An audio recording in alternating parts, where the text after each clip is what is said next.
各位天视机头前的观众朋友，大家好！欢迎大家准时收看福喜来咧，我是钟宇群阿群妹。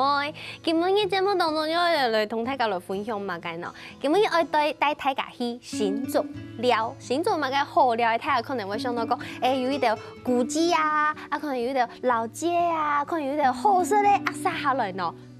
可能会想一下的，不过今日节目当中，我会帮大家来整理一个非常有系统性的这个新竹旅游哦。故说今日就会来邀请到节目底都邀请到的来宾来分享，佑真系第10新竹的创办人来同大家来分享哦，分享。大家好，我是郭佑真。今天很开心有机会可以来跟大家介绍在新竹的不同的客庄里面有什么样有趣的食物啊，还有一些旅游的方式，让大家可以更深入的认识新竹。对，我们抽呀，看到佑真就像是一个小博士一样，戴着我是猫头鹰圆框眼镜，然后很像老师这样为大家来讲解新竹嘛个好高好聊的。不过其实佑真你没汉人，没新竹人，不过也他一直都待在新竹，不是客家人，也不是新竹人，对，但是一直都在这。我就是从跟我先生开始交往之后，就开始我都说我是被骗来新竹的，因为他就是我先生，他其实也是台北人，但是他从大学一直到博士都在新竹，就等于是落地生根。那我们很典型的工程师的家庭，就是结婚之后就应该说交往的时候就知道之后有可能会在新竹生活，但真的搬来之后那个感觉又很不一样，有很大的落差嘛。对。唐贡雅欣赏不卡，你先生家里也是有客家的血缘，对。但是好像已经融合的差不多了。对，我的婆婆她其实就是非常纯正的客家人，那他们那时候是饶平过来的客家人，就很少数、很稀少的，但是就是因为太稀少了，他们就混在可能就闽南的村庄里面，所以我婆婆的台语非常好，我一开始根本没有意识到，完全听不出来。但是婆婆遇到婆婆像阿姨、姨婆那些亲戚的时候，过年的时候就很常，他们会用客家话交流，但我先生就完全不会说，弟妹不会讲，也不会说，也不会听，也不会说。但是听说你阿布卡给翻走蛋糕，就是餐桌上有一些客家的痕迹可以寻找，对不对？对，就非常有趣，我很享受在餐桌上看到说，大家有很多饮食的习惯会透露出大家的身世背景。像我的婆婆，我在餐桌上的时候就看到，这个餐桌有大量的油葱调味，就是从炒菜，然后可能它的炒的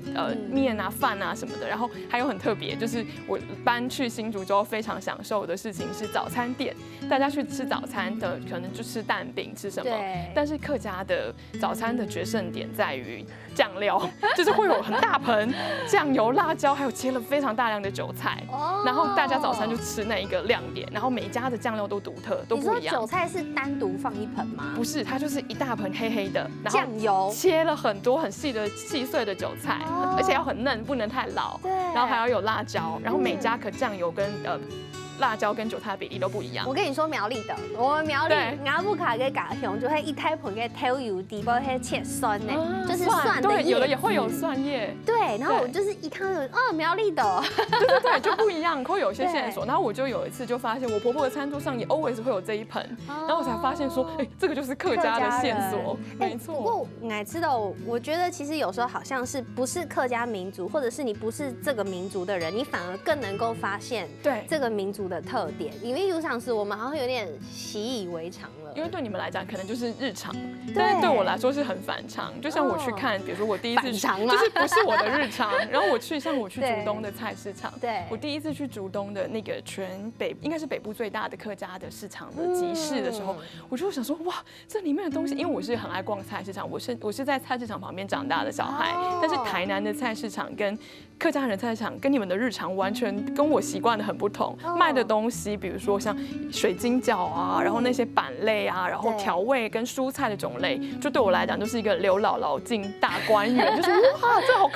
客家，每个都啧啧称奇这样。对，但我觉得就是佑真做对看到要的很细微的不同，可能你就知道就是你把一般你从神发我以为东西，但佑真发现了它的不同，于是他有了一个新的品牌叫做第10新竹，然后这个第10新竹它的目的是什么呢？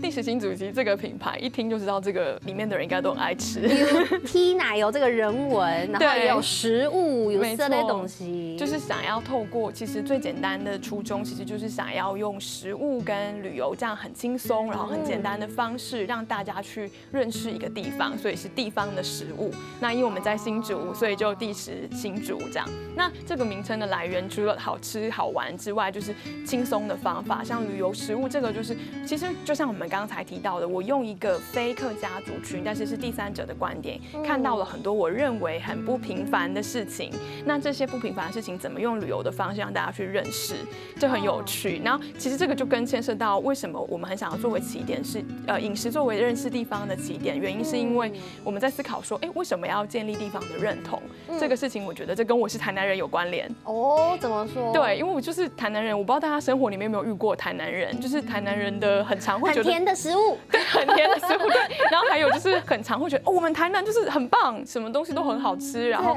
什么地方都很骄傲。可是我认识的很多我身边的新竹人，可能也跟我遇到的族群有关联，他们可能很多是因为工作的关系移居来新竹，新的新竹人，他们那就是一个科技大城的感觉。对，因为很多工作的原因，他们来新竹，他们已经住了10几年，可是他们对新竹的认知就是新竹有点无聊，新竹东西美食沙漠，公司对，然后就是巨城跟 Costco， 我可以讲名字吗？可能要打马赛克，就是很大的百货公司，很大的美式量饭店。那大家对于这边的认识就是会觉得，可是我看到是新竹有很多很宝贵的东西，比如说这么多的族群在这个地方交汇，有山上的原住民族，然后有客家族群，有很多的闽南族群，这些族群在这里冲撞出很多有趣的，包括地景，包括饮食，包括农业这些东西。可是新竹人自己好像会觉得这个东西，就像你刚刚说的，对，没什么，这就是我的日常啊，我不觉得这个有什么有趣。对，那我看到之后，我就觉得很有趣，就是新竹人对于自己的认同相对谦虚。对，然后我就觉得有没有可能我们用比较简单的方式，让他们开意识到说，自己住的地方很珍贵，然后很有趣。对，我觉得我爱妹应该会好 CP 了，因为爱妹还没有厉害感你，但是有上次那个我爱没有理由买好吃的东西，我可能。或者是没有理由买个 T 恤，我可能也会突然卡住，我没有办法像我刚刚讲台南甜的很多甜的，就是应该要有这么一个很大的印象，或是那种自豪的感受。对，我觉得呀，应该太卡应该会建立起来，所以第10新竹就会用暗涌给讽刺，然后让大家从食物来认识在地。那其实会有暗涌给 give 啊，会有这样子的计划，也跟佑真你自己的背景有关系。唐公是都意大利去念书，是，其实我的背景是新闻，那我一直在做可能媒体公关相关的工作，然后后来就因缘际会，就觉得我对食物的这个热爱已经开始觉得挡不住了，很想开始去学更多跟饮食有关的知识，然后就去上了意大利的一个学位之后，就觉得回来我就有了自己的第一个工作室是武春食农工作室，那个时候更专注在做的是可能是教育的现场，就是我们跟很多不同的像是非营利组织，就是学校。或者是像餐饮这样的工作现场，那是提供给大家更多的食物跟农业的知识。那在这个食农教育的过程里面，我就有了一个想法，是有没有可能我们在用更商业的方法，让大家是付费的过程，可是你付费。建立跟地方的连接，就等于你花钱，可是你消费是支持在地的产业跟地方的人这样子。对，但是这个动力要消费的动力很重要。通常你们这种操作，你过去操作的一些计划或者是方案，你是用什么的动力，就是推动大家愿意花钱去参加这样子的一个计划？这个过程其实是我在前一个工作室里面学到很深刻的事情，就是我们以前比较年轻的时候就很想要教育消费者，我觉得这是还是好的，这个很棒。然后我教育你，我告诉你这个像老师一样。可是我们现在的做法会是觉得，我先给你一个好吃的、好玩的，让你上钩之后，你就会来问说，这个东西为什么那么好吃？哪里来的？来着？对，先让你上钩，然后先觉得哇，好好吃。因为就像慢食的精神里面，其实很重要，它是有3个精神，是好、干净跟公平。第一个一定是好，一个东西如果它背后的理念，比如说小农有机，然后环境友善什么，可是不好吃，其实大家会觉得支持一次捧场，可是不会有第2次、第3次的消费。对，所以是先从好吃、好玩。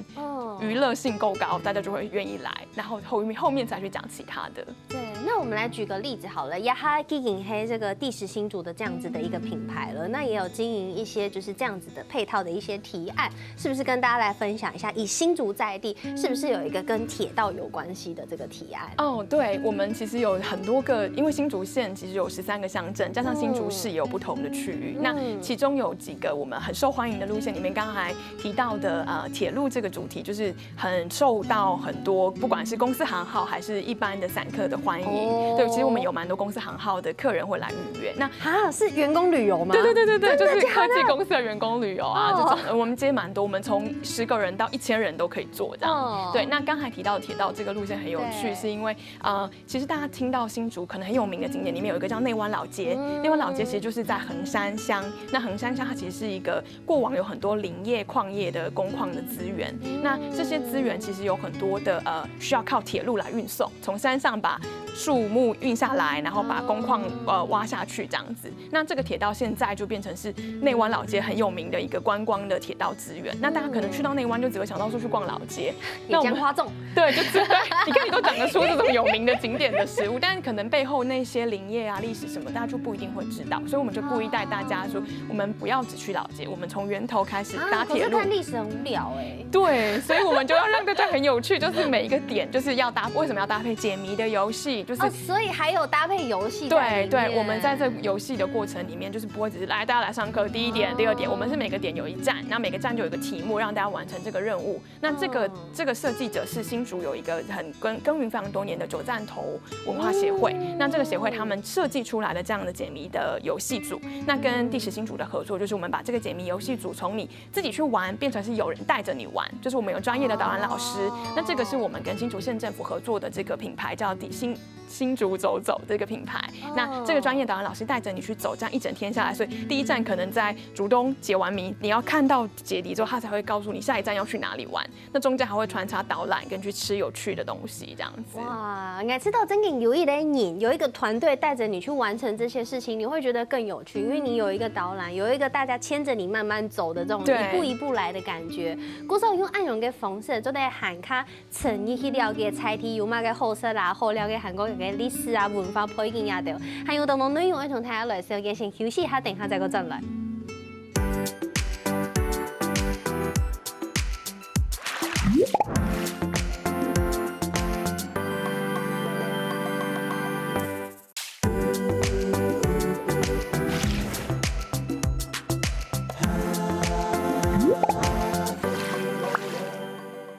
好，歡迎大家又轉到福喜來咧，我係鍾意權阿權妹。今日嘅節目當中同大家來分享，雖然按樣板去新竹了，但我聊到真嘅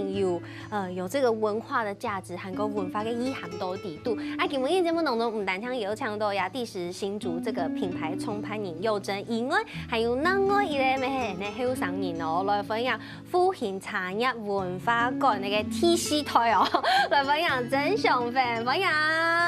各位鄉親朋友好，大家好，我係復興老茶廠 TC 台，係曾祥飛，係歡迎我們的這個主持人把茶葉把茶葉帶到現場來，讓大家分享它。冇錯，覺得為什麼佑真笑成這樣？你笑得快 NG 了，你知道嗎？好，對不起，我會覺得很可愛。對，很可愛，分享亮 V 啊，來到節目當中。其實剛才有談到佑真跟大家分享了非常多這個新竹到底要怎麼玩，然後也舉了一些例子，來同大家分享。啊，接下來就會來分享其中一類算是也是合作的夥伴嘛，對不對？就是我們復興茶葉的第4代少爺。對，老闆，我都說我叫小開，負責開門。哦，負責開門跟關門的那個。對。對，既然推俾我茶蟲來，來到節目當中，一開始就要來嚇大家。聽說你是我們哈嘎公共電視戲劇《茶經》的忠實粉絲。然後有關啊。基本上來到節目當中，就會來啲節目當中泡茶俾大家看。泡自家做嘅碰風茶啦。對，要覺得基本上復興片呢啲啊，愛同大家來講嘅啊，這個碰風茶曾經造就這個新竹的茶葉一個非常巔峰嘅啊，碰風茶。基本上愛來帶大家察言觀色一下，所以碰風茶按樣板泡章會後生哦。好，現在就來泡茶了。好，每天要泡茶啊。丁不一哈，要泡现在观察哈，嘿，先来观察，嘿，观察茶叶哈，就是说茶叶它叫五色茶。五色为什么要五色？因为它中文叫白毫乌龙啊，嘿，所以一定要有一个白色的颜色，再来就会有红色、黄色、咖啡色，还有一个绿色。你没有讲，我真的看不到除了白色之外的其他颜色，就是可能黑黑白白。哎呀，宽啊，这个是我们这样看啊，细细的这样认真看，哎，慢慢这样看，然后白毫乌龙就是它白色的地方，有没有？它上面有绒毛，所以它有另外一个别名叫白毫乌龙。好，那我们就先把茶叶放到我们的这个茶具里面哈。好，今天我们用的这个器具呢，是我们在茶叶的时候会比赛比赛的时候会使用的这个评鉴杯。就是那种标准的专业的评鉴杯，跟我们在那个网络购物上看到文清风的泡茶茶具是长得完全不一样的。我用哦，我用。那它是瓷器，它的瓷器。好，这个在茶经里面也出。哎，有。哦，一定要用瓷器泡。瓷器它是没有毛细孔的，所以它的那个味道可以全部释放。好，这是一个咔哧眼泡茶的那个方式啦。所以东方美人茶就是适合用瓷器。瓷器跟玻璃。哦，没有毛细孔的这样子的器具。那其他的茶是不是有适合用陶器的？陶器人也可以很淘气啊。陶器呢，它是有毛细孔的。你最淘气。陶器它是用泡乌龙茶比较舒服，因为呢。乌龙茶它的颜色，它的味道，它可能会有带一些比较涩味，就茶单宁比较多。那这个毛细孔会吸附掉一些，所以让茶叶本身呈现出来它是比较香，它不会有太多的苦涩味在里面，会稍微吸附一点点，就超会。哎呀，东风明饮茶、烹缝茶就是很细致的茶，所以要给它用很细致、没有毛孔的器具。好。来，那我们就泡了，还没，我们就泡大概，通常都会泡大概1分钟左右了。1分钟，大概泡1分钟左右。因为它比如讲像那水啊，降温。其实没有滚嘛，它不是滚滚的水，它是需要大概几度土的水去泡。80到85比较适合。所以点都唔会像头白传统泡茶会滚滚小落落的茶都顺烘。那在那个配合的过程当中，我们也教育我们的那个团体啦哈。团体来，你要泡茶风眼熏嘛，那你要泡茶，你就顺便要分享我们泡茶的一个文化。然后呢，他们总是会问一些问题，就是说，泡茶为什么要降温啊？为什么这个茶一定要降温啊？通常我都会跟大家说，其实泡茶呢，依照个人习惯来使用，按用就抽啊。按照个人习惯来使用就可以。只是说泡这种条索状的，希望它的温度不要太高。一条一条，一球一球，我揉成一球一球，温度就高一点。好起来，有大方向学起来。好，来，那我们的茶汤颜色就把它倒出来。好漂亮哦，它是比较偏金黄金色，很金黄。这个跟印象当中的茶颜色不太一样，是因为它的温度吗？还是茶的品种也会有按钮？发酵度发酵程度不同。它的颜色，它的颜色有在茶厂漂亮吗？很透，漂亮。它的颜色很清澈，很清澈。对，温是很透的，然后金黄的颜色，哇，琥珀的感觉，对，漂亮，所以真的是黄。吃起来哈，这个风筒蜜哦。好，来了，试试看呐。来，谢谢。清香，后背有一些嘞这样子蜂蜜的味道。可是这个蓬桶 MEC 就是蓬缝茶，它很特色的地方嘛。因为它有刚刚这个小绿叶蝉有咬过的叶子哦。这个压盘哦，对节目一开始你还忙来噶，就不用都压哈。俺就想讲一盘伊个太的也袂按到的些，也袂算到迄么个意思喏。你看哈。好。呀。这大片的叶子哈，这样太片哦。这一般我们好像很常见的茶叶子嘛，对。然后这样 C 按钮，小片的有没有？这个 C 都比那个数字小拇指的手指甲还要小哎。你有摘，按用 C 那个叶子哈，才可以，我是成为我们东方美人茶的原物料。所以东方美人茶不用采1心2叶喽，也是1心2叶哦，它也是，它是迷你版1心2叶，特别小的1心2叶 ，baby 版啊，baby 版1心2叶就很小很小很小就抽哎，然后亚黑有抽眼呢，哎呀，抽眼的，你要抽眼宽，你看那个叶子哈，它会有点黑点，它会有点黑点，不明显，超级不明显，所以。采茶的那个姑娘哈，把妹了哈，他们木珠哈，懂力哦，懂强力哦。你要宽，叶子哪一个可以采？像这样这个叶子就黑黑的，要有黑黑的才可以采，没有黑黑的还不能采。哎，对不对？不行采。其實基本一中嘛嘅 TPA 有請呀上分來到節目當中，和 TPA 拿呀這麼小的那個葉子來到節目當中，就會其實節目頭擺收給也非常多的茶農，也介紹了很多種茶，但我們沒有現場看過。這個小綠葉蟬熬豆呀抽眼給茶米，這個葉子還沒有經過後面的加工的過程，其實冇看過。那這樣子的過程，就是認識茶文化非常重要的一個環節。所以佑真怎麼會找到這個非常厲害的小開，很淘氣的小開來參加這樣子的計劃？對，其實我們在做很多行程的時候，我們會要花很多的力氣在前面做田野調查。田野調查是我們很願意花力氣去做的原因，是因為很希望找到真的是在地，然後有地方特色之餘，他又能夠對自己的文化是有一番論述的，而不是就是賣茶，然後論述很長，對，他論述又長又淘氣，這樣就開門之後就停不下來，對，就是我們第一次去的時候，曾大哥就真的很像是一個朋友，我們好像去到峨眉一個家裡朋友的家裡，然後開門說來喝茶，也沒多說什麼，就開始泡茶，然後開始跟我們講了剛才那一套再多10倍，這樣。就是我們聽了非常久之後，覺得哇，我們寫筆記都寫不完的，因為覺得哇，這個人很樂於分享。因為其實蠻多的，我們其實在進到很多客莊的時候，有時候會遇到一些閉門羹，因為客家的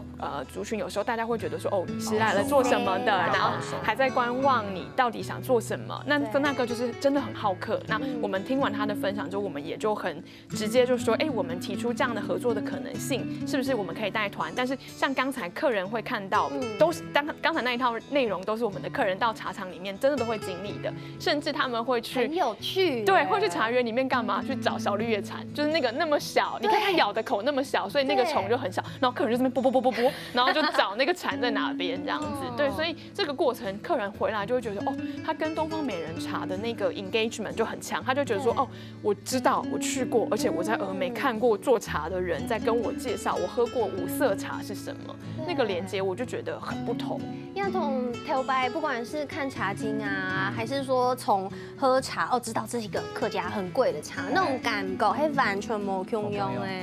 對，故說像雅布卡嘅茶蟲周圍 TC 台，因為 TC 台頭擺這個在台灣的茶和紅青青後啊，買到價錢青後的時，當時沒有談到布卡這個很興盛的過去，對不對？早期頭擺茶廠啊，是在新竹縣的第1家製茶廠。早期是用做什麼？做鳳茶。啊，因為就是外銷。還有外銷，頭擺的外銷啊，頭擺台灣飲某些茶，都外銷。然後到了日據時代，要開始轉做綠茶嘛，要提供給日本人，給他們要給他們喝嘛。所以我們的日據時代，所以台灣呢茶葉的技術就是開始有紅茶，開始有綠茶。到了台灣光復的時候，把這2項技術合而為一，就把它做成了一個烏龍茶。所以台灣在茶經裡面有一句話，我聽得很動聽。我每一次帶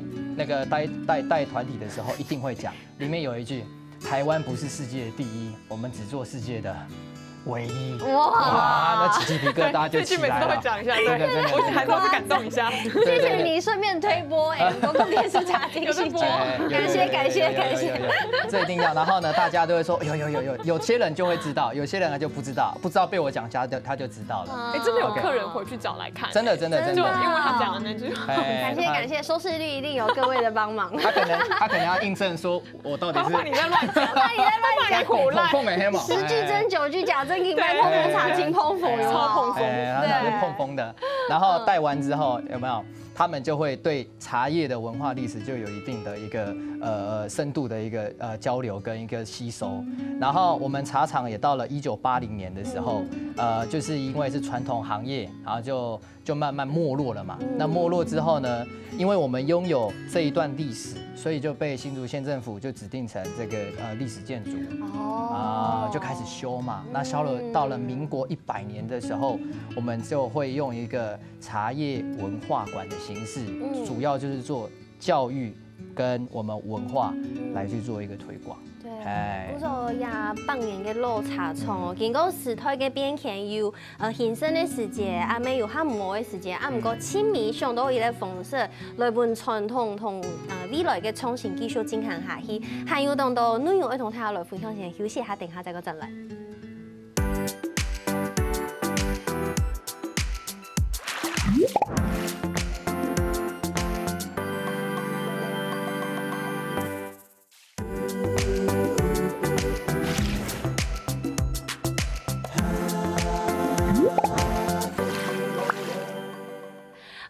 大家又轉到福起來咧，我係總一群阿群妹，啱啱旁地都非常非常嘅鬧熱，因為家因為呀上份過後，這更熱鬧了，對不對？起家一3年就講嘅清楚，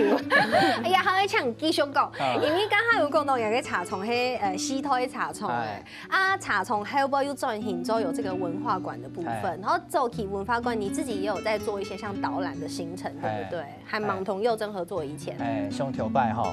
那個團體哈，團體在一起。你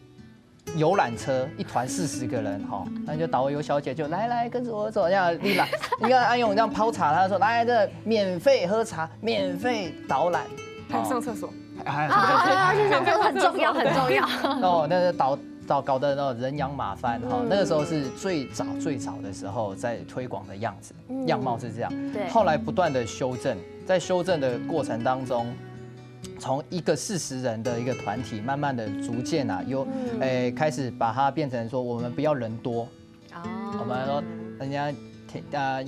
要泡茶給大家要使用嘛，我們就決定就是說，你的人數從40人慢慢濃縮到20人，好，開始做這種比較精緻的，人家共發哈，人家才會聽呐，40人那鬧哄哄的，親不之間，然後呢就慢慢的開始到了跟那個佑真配合的時候呢，佑真把我這邊的時數哈，我本來說導覽哈，來共發1點鐘啦，1點鐘，現在呢變成2點鐘啦，有時候還會超過，有時候不小心，他不小心的，因為那個大家就在泡茶，我們說導覽大概20分鐘啦哈，然後泡茶時間大概泡30分鐘啦，然後呢出去我們又可以大概有1個小時的時間可以去看茶園，可以去找。小綠葉茶，那寵哎，然後誰愛用，但是大家去拍，因為很多人他就喝過茶，但是不曉得這個茶它怎麼來，它的源頭是什麼，沒看過茶走路，對啊，他沒看到茶種在哪邊啊，他以為我常常問他們，他說茶葉啊，你那個茶葉怎麼來的？他說哦，從爸爸的櫃子上拿來的，然後就是上面，然後說蘋果什麼顏色？白色的啊，因為人家消耗了，對不對？這就是。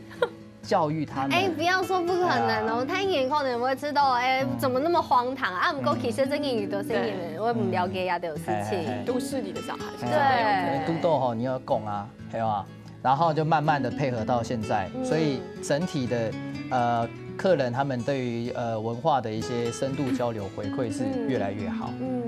就是。古時候唔單像銀行沒吃到進來以後，就你去港好了，你去港沒吃到按用嘅合作的方式，有讓你們有更不一樣的學習，或者是有更不一樣的轉型。尤娜，你看每一團帶的東西都不太一樣。哦。有時候像我話比較多啦哈。我話比較多啊。每一團他們想要聽的都會微調。哦，有時候有些客人問的問題，也就是真的知道有些客人很認真，他是做過功課，有備而來問問題的。他們會變成你們什麼專案計劃主持人之類的，直接讓他直接負責單獨一場。對，所以很多國內的團體線都會帶到我這邊來，那幾乎就是看每一條路線的客人，他們想要對於茶茶厂文化或者是在地文化，他们想要去更深入，想要了解哪一个方面的？对，有些人我就问2句话：泡茶多一点，还是讲导览多一点？有大部分都是泡茶，对，有的爱喝茶，泡茶也很有趣啊。像你刚刚讲7分钟这个就讲泡茶讲到7分钟。我说其实就按用清晨突的导览，导演这么深度的导览，这么彻底、这么详细的导览，你就会肤浅啊，因为它就是一个非常深度、非常完整的一个旅游的体验。这就是透过优珍雅的这个品牌来整合这些资源，对不对？这是你们的在做这些提案的时候，你们的角色。对，其实我们扮演的角色就是有很多像这样子在藏于民间各种高手，像曾大哥这样民间的高手，给他拎出来。对，然后我们就有一个特别的眼睛，我们叫自己有一个叫地方识别的能力。这个能力其实就是我们在判断说，这么多个可能有农村、有山上、有哪里不同的地方，有很多很棒的团队，那或是个人，那我们怎么样去找到适合的合作对象之后，把他的亮点挑出来，淘气的我们给他淘气的合作方式，有比较认真严肃的，我们就帮他调和一些内容，比如说把他的体验流程、服务的流程怎么样去优化之后，就我们的角色更像是把更好的、更适合的客人带给他们。我们很像是一个放大器，就是把这些内容放上来，我们的平台被更多的观众，不管是一般的散客，还是我们的刚刚讲到的企业客人看见这样。对，因为也吃到呀，其实可能大家会吃到，尤其是这几年啦，其实网络上非常多的旅游资讯，看了后你就会吃到，